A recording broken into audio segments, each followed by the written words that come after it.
Members of Congress, my fellow Americans.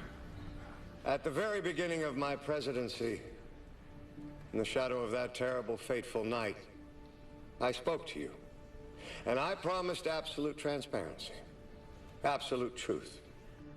I betrayed that pledge in an effort to protect an ongoing investigation by the FBI and the Secret Service. But tonight, I speak to you with a lightened heart, because I can finally tell you the truth about what really happened to us. A recent article written by one of our nation's most respected journalists was correct.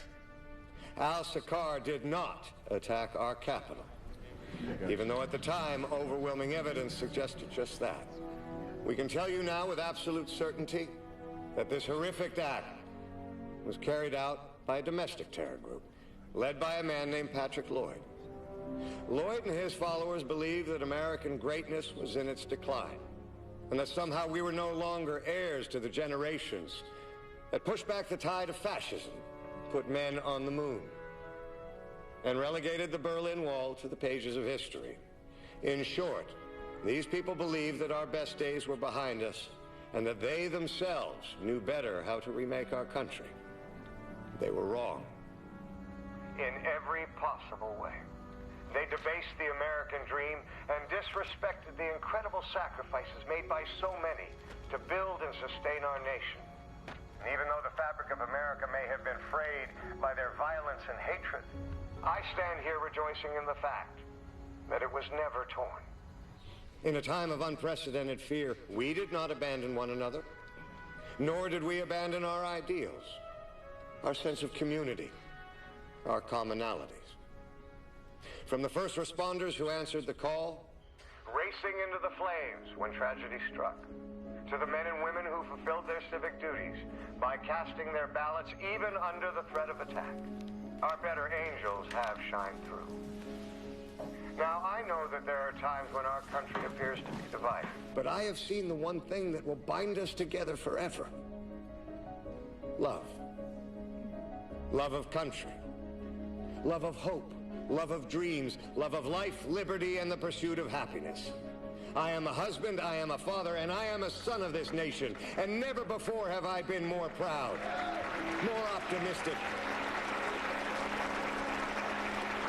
And I do not need you to tell me that you feel the same way too, because I can see it in your eyes and hear it in your hearts. As St. Paul admonished us, let us not be overcome by evil, but overcome evil with good. You see, America is not just simply a country, nor is it the sum of its 50 states. It's an idea.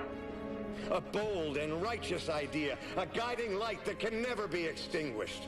So let us say to the rest of the world, we welcome your friendship and extend an open hand to anyone who wants to make lives freer and better.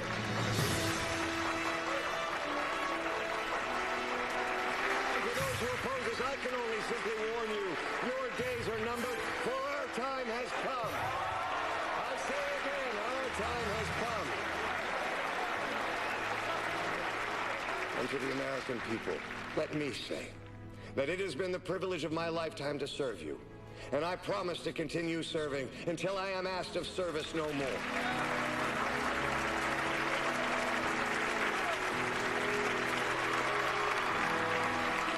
For the honor. God bless you, and God bless these United States of America. Thank you.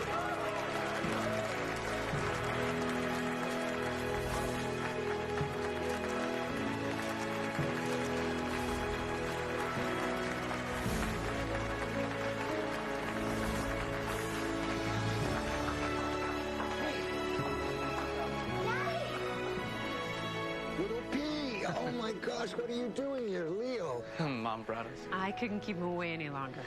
Oh my gosh, I missed you so much. You look so pretty. Excuse me, sir. Ma'am.